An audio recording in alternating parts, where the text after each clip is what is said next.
Welcome to mic TV. నేను మీ ప్రశాంత్. ప్రస్తుతం మనతో పాటు సికింద్రాబాద్ బీఆర్ఎస్ ఎంపీ అభ్యర్థి పద్మారావు గౌడ్ మనతో పాటు ఉన్నారు. ఇక ఎన్నికల సరళి ఏ విధంగా ఉంది, ఇక ప్రచారంలోకి వెళ్ళినప్పుడు ప్రజలు ఏ విధంగా రిసీవ్ చేసుకుంటున్నారు, ఇక అన్ని అంశాలను మనతో పాటు మాట్లాడడానికి సిద్ధంగా ఉన్నారు. నమస్తే అండి. ఎట్లా ఉంది సార్ ప్రజల మధ్యలోకి వెళ్ళినప్పుడు? పజ్జన్నగా చాలా ముద్దుగా పిలుచుకునే ప్రజలు ఎట్లా రిసీవ్ చేసుకుంటున్నారు? జనరల్గా సికింద్రాబాద్ గురించి అయితే నేను చెప్పలేను మీకు, ఎందుకంటే అక్కడ నాకు 20 ఏళ్ళు దాటిపోయింది. ఈ ఎన్నికలని అక్కడ ఊకున్నా కానీ మా సిస్టమ్ అక్కడ చేస్తుంది. కాకుంటే ఈసారి కొత్తగా ఇంకా 6 అసెంబ్లీ సెగ్మెంట్లు ఉన్నాయి. వాళ్ళు కూడా పేరుతో నేను గుర్తుపడతారు కానీ ఎక్కువ కలిసే అవకాశం ఉండకపోతుండే. ఆ గుడ్ విల్ అనేది పార్లమెంట్ కాన్స్టిట్యున్సీ మొత్తం పోయింది. పోయి ఎక్కడైనా ఓట్ అప్పీల్ చేసి అవి చెప్తే కొన్ని జాగాలలో ఇష్యూస్ చెప్పారు. చెప్తే మమ్మల్ని గిట్ట గెలిపించుకొని మేము గెలిస్తే మా ఏరియాలు డెవలప్ చేస్తాం కదా, అట్లనే ఇక్కడ కూడా మీకు ఉన్న మౌలిక వసతులకు ఏమైనా ఇబ్బందులు ఉంటే మాకు చెప్పండి, అప్పుడు ఖచ్చితంగా చేస్తామని చెప్తే దానికి కన్విన్స్ అవుతారు వాళ్ళు. అవుతున్నారు, ఓట్ అప్పీల్ చేస్తే ఓటేస్తామని చెప్తా ఉన్నారు. ఇంకోటి ఏమైందంటే దాంతోపాటు ఇప్పుడు ఉన్న బరిలో ఉన్న 3 క్యాండిడేట్లను చూస్తూ ఉన్నారు ఓటర్స్ అంతా. చూసేసి కిషన్ రెడ్డి సిట్టింగ్ ఎంపీ, కొన్ని బస్సులలో అయితే అసలు ఇప్పటిదాకా మేము ఆయన చూడలేదనే చెప్తున్నారు. ఆయన అరే అట్లా 5 సంవత్సరాలు ఎంపీగా ఉన్నాం అంటే, లేదు మేము వాస్తవం చెప్తున్నాము, ఆయన మా బస్సులలోకి రాలేదు, మేము ఆయన చూడలేదు అని చెప్తున్నారు.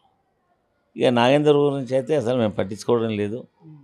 ఆయనకు ఆ గుడ్ విల్ అనేది మొత్తం లేకుట్ అయిపోయింది. అది ఇక ఎక్కువ ఆయన అడుగుతలేదు కానీ ఉన్నది ఏంటంటే బీజేపీ వర్సెస్ బీఆర్ఎస్ పోటీ ఉంటుంది. దానిలో మాత్రం గ్యారంటీగా మేము గెలుస్తున్నాం అని పబ్లిక్ ఒపీనియన్ చూసి చెప్తా ఉన్నాం మేము. అది కూడా గెలుస్తారనే ధీమా మీకు ఉంది కదా.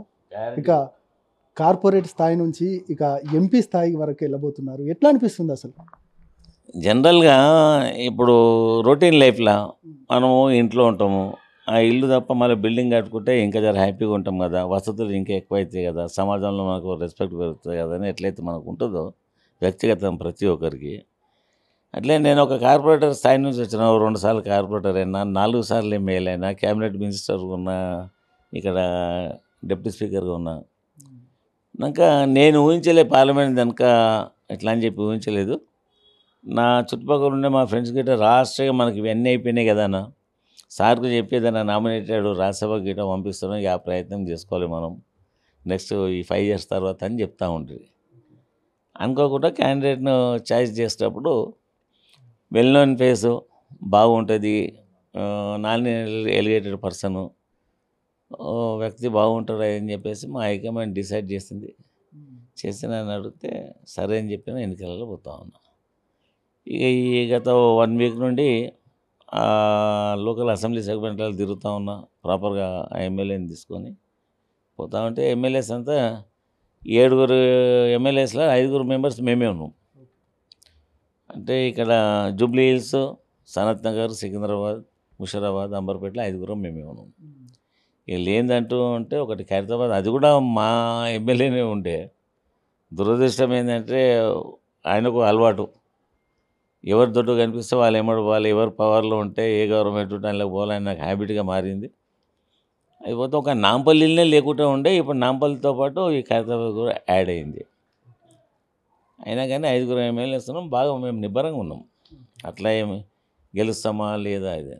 బట్ సేమ్ టైంలో ఏమైంది, ఉన్న ఎంపీ మీద కూడా కొద్దిగా వ్యతిరేకత బాగా వచ్చింది. అది అంటే జనం లోపల కాకుండా వాళ్ళ విత్ ఇన్ ద పార్టీ లోపల కూడా బాగా వ్యతిరేకత వచ్చింది. వాళ్ళ క్యాడర్ మాకు అందుబాటులో ఉండరు, అసలు ఏం చేయలేదు.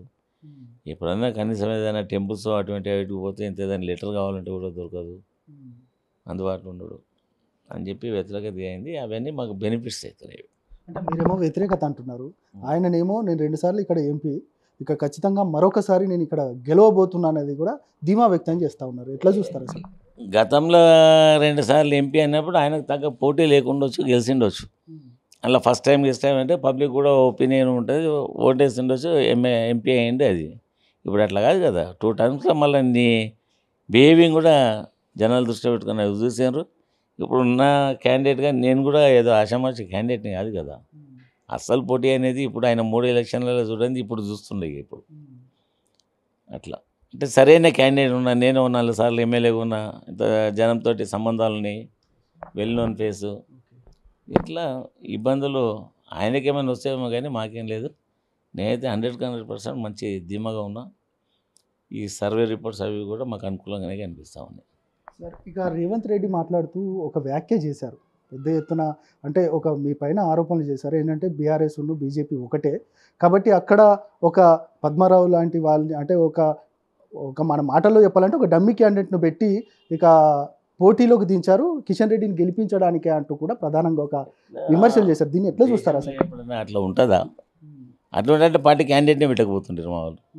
కిషన్ రెడ్డి గెలవాలంటే మాది ఒక పొలిటికల్ ఆర్గనైజేషన్ కదా. 10 years గవర్నమెంట్లో ఉన్నాము. ఉన్న తర్వాత ఎదుటి ప్రతిపక్ష పార్టీలను గెలవాలని చెప్పి ఎట్లా పెడతారు? ఈసారి ఖచ్చితంగా మేము గెలవాలని చెప్పి నన్ను పెట్టిర్రు. అట్లా ఎట్లా ఉంటుంది ఇప్పుడు? ఉండదు అది. అంటే తెలంగాణ వ్యాప్తంగా ఏదైనా పార్లమెంట్ సెగ్మెంట్ ఉందని అంటే బీఆర్ఎస్కి అనుకూలంగా మొట్టమొదటిగా గెలిచే స్థానం ఏదైనా ఉందంటే సర్వే రిపోర్ట్స్ కూడా మీ పార్లమెంట్ పరిధియే చెప్తా ఉన్నాయి. కానీ ఈ వ్యాఖ్యల వెనుక అంటే రేవంత్ రెడ్డి చేసిన వ్యాఖ్యల వెనుకాల ఏం మతలబు ఉందంటే మీరు ఏం చెప్తారు అసలు? మతలబ్ ఏముంటుంది? ఇప్పుడు ఆయన పీసీ అధ్యక్షునిగా ఉన్నాడు, రాష్ట్ర ముఖ్యమంత్రిగా ఉన్నాడు. ఆయన ఉండే స్థానంలో ఉండి మా క్యాండిడేట్ గెలుస్తలేడు, బీఆర్ఎస్ క్యాండిడేట్ గెలుస్తాడు, ఆయనకు అనుకూలంగా ఉందని ఎవరైనా చెప్తారా? ఎవరు చెప్పరు. అట్లా డైరెక్ట్ చెప్పొద్దు అంటే ఏదైనా ఒకటి మిస్ అయితే కావాలి కదా వాళ్ళకు. బహుశా చెప్పి ఉండొచ్చు. రేవంత్ గారు కూడా బాగా తెలుసు మా వ్యక్తిగత, మా లైఫ్, మా క్యారెక్టర్ ఏందో ఆయనకు బాగా తెలుసు. మంచోడే అని చెప్తారు తప్ప చెడ్డోళ్ళని మాత్రం ఆయన కూడా చెప్పలేడు. ఆయన చెప్పలేడు, even BJP candidate Kishan Reddy కూడా చెప్పలేరు. కదా మేమే ఒకరి దగ్గరకు పోము, వేరే అన్నెసరీ ఇష్యూస్ తలదూర్చాము. మాకున్న మా పని లోపల మా పని మేము చేసుకున్నాం తప్ప ఎవరైనా ఇబ్బంది పెట్టే పనులు ఎప్పుడు చేయలేము మేము. ఇప్పుడు అదే గుడ్ విల్గా మారింది. అది మరి మంచి వ్యక్తి గెలిపించుకోవాలనే ఒక ఇంటెన్షన్ క్రియేట్ అయింది. దాంట్లో చెప్తా ఉన్నాం, పబ్లిక్ అప్రోచ్ కూడా అవుతూ ఉంటే జనాలు అంతా చెప్తారు మంచి వ్యక్తి అంట, ఓటేసి గెలిపించుకోవాలని చెప్పి ఒక అండర్స్టాండింగ్కి వస్తూ ఉన్నారు. సార్ మీరు గెలుస్తానంటున్నారు, మరి మీ నెక్స్ట్ మీ ఏదైతే అసెంబ్లీ కాన్స్టిట్యున్సీ ఖాళీగా పోతుంది, ఇంకా మీ రాజకీయ వారసుడు ఎవరు ఉన్నారు అని అంటే ఏం చెప్తారు అసలు? ఇప్పుడు మాకంటూ మా ఆర్గనైజేషన్కు మా పార్టీ అధ్యక్షుడు ఉంటాడు. అది ఆయన డిసైడ్ చేయాలి తప్ప పద్మారావు కాదు కదా. అప్పుడు ఎవరికి ఎలిజిబిలిటీ ఉంటుంది ఏం సంగతి అని చెప్పి మా పార్టీ అధ్యక్షుడు చూస్తాడు. ఆయన తీసుకునే నిర్ణయం అది, పద్మారావు తీసుకునే నిర్ణయం కాదు అది. నేను పార్లమెంట్లో ఎట్లా బయటపడాలి, ఎట్లా గెలవాలి అని చెప్పి నా ఇంటెన్షన్ అంతా, నా గోల్ మాత్రం దీని మీదే ఉంటుంది. అది మా అధ్యక్షుని పైన డిపెండ్ ఉంటుంది. అది ఆయన ఎవరైతే ఇదైతే చూసి వాళ్ళనే పెడతాడు. అది డెసిషన్ మేకరు మా బాస్, నేను కాదు. సార్ చివరిగా చెప్పండి, ఇక పద్మారావు గౌడ్కే ఎందుకు ఓటేయాలంటే మీరు ఏం చెప్తారు అసలు? జనం ప్రజలు చూస్తూ ఉన్నారు. ఇప్పుడు ఎమ్మెల్యేగా ఉన్నా, ఒకసారి కాదు, 2 సార్లు కాదు, 3 సార్లు కాదు, 4 సార్లు ఎమ్మెల్యేగా అయినా. ఇక్కడ ఉన్న నా అటెండెన్సీ అంతా అందరికీ తెలుస్తుంది కదా. ఇది హైదరాబాద్ సిటీ కదా. మీడియా చూస్తూ ఉంటారు, జనం తిరుగుతూ ఉంటారు, వాళ్ళ రిలేషన్స్ ఉంటారు, ఫ్రెండ్స్ ఉంటారు. అరే మంచి వ్యక్తి కదా, ఎప్పుడూ ప్రజలకు అందుబాటులో ఉంటాడు కదా. నాయకుడు ఆయనతో అవసరం ఏముంటుంది? రోజు పోయి వాళ్ళ ఇంట్లో వంట చేయాలని ఉండదు. నాయకుడు అనేవాడికి అందుబాటులో, పీపుల్స్కి అవసరం పడ్డప్పుడు అందుబాటులో ఉంటాడా, ఉండడా, దొరకడా. ఎవరైతే అందుబాటులో ఉంటారో వాళ్ళకి ఆ మెసేజ్ ఉంటుంది. ఖచ్చితంగా దాని మీదనే డెసిషన్ తీసుకుంటారు. 2 పార్టీలు చెప్తూ ఉన్నాయి, కాంగ్రెస్ పార్టీ, ఇటు బీజేపీ పార్టీ, మేము జాతీయ ఎజెండాతో ముందుకు వస్తున్నాం, బీఆర్ఎస్ పార్టీకి ఓటేస్తే ఇక బురదలో వేసినట్టే అంటూ కూడా 2 పార్టీలు చెప్తాయి. ఎట్లయితుంది? రేపు నేను ఎంపీగా గెలిచిన తర్వాత ఈ రాష్ట్రం ఇష్యూస్ అంతా పార్లమెంట్లో గొంతెత్తా కదా. నేను ఒక సికింద్రాబాద్ అసెంబ్లీకో పార్లమెంట్కో పరిమితం కాదు కదా. నేను ఒక మెంబర్ ఆఫ్ పార్లమెంట్ అంటే భారతదేశము అన్నిటికంటే అప్పర్ ఇది పార్లమెంటే. మా రాష్ట్రాన్ని కూడా గొంతెత్తా కదా నేను. మా రాష్ట్రం డెవలప్ కావాలి, కావాల్సిన నిధులు కేంద్రం ఇవ్వాలి, ఇవన్నీ దృష్టిలో పెట్టుకొని చేస్తాము. బురదలో వేసినందుకు ఎందుకు అవుతుంది అంటే వాళ్ళకి ఆ పరిజ్ఞానం అంత ఉందని అర్థమవుతుంది అనమాట. మాకు ఇంతకుముందు ఏమనుకుంటుంటే వాళ్ళకు బాగా జ్ఞానం ఉంది, తెలివి ఉందని అనుకుంటుంటే, మాకు ఓటేస్తే బురదలు వేసినట్టు అవుతుంది అంటే ఇక అది వాళ్ళ విఘ్నతకి వదిలేయాలి. ఎంత మెజార్టీ రాబోతుందంటే ఏం చెప్తారు సార్? అదంతా ఇప్పుడు చెప్పలేం కదా. ఫస్ట్ గెలిపోవటం లేదని డిపెండ్ అవుతాం. గెలవాలి, మా గోల్ ఏంది? గెలవాలి. గెలుపు అనేది ఇంపార్టెంట్, మెజారిటీ ఏం కాదు. మీకు బహుశా తెలుసో తెలియదో, 1994లో అనకాపల్లి నుంచి రామకృష్ణ అని చెప్పి ఎంపీగా గెలిచాడు. 9 ఓట్లతో గెలిచిండు ఆయన. 94లో 9 ఓట్స్ తోటి ఆయన ఎలక్ట్ అయ్యాడు పార్లమెంట్ మెంబర్గా. ఓడిపోయిన అతను 9 ఓట్స్ తోటి ఓడిపోయాడు. కానీ 9 ఓట్స్ తోటి ఎవరైతే గెలిచారో ఎంపీయే కదా, గెలిపే కదా, మెజారిటీ కాదు అది ఇంపార్టెంట్.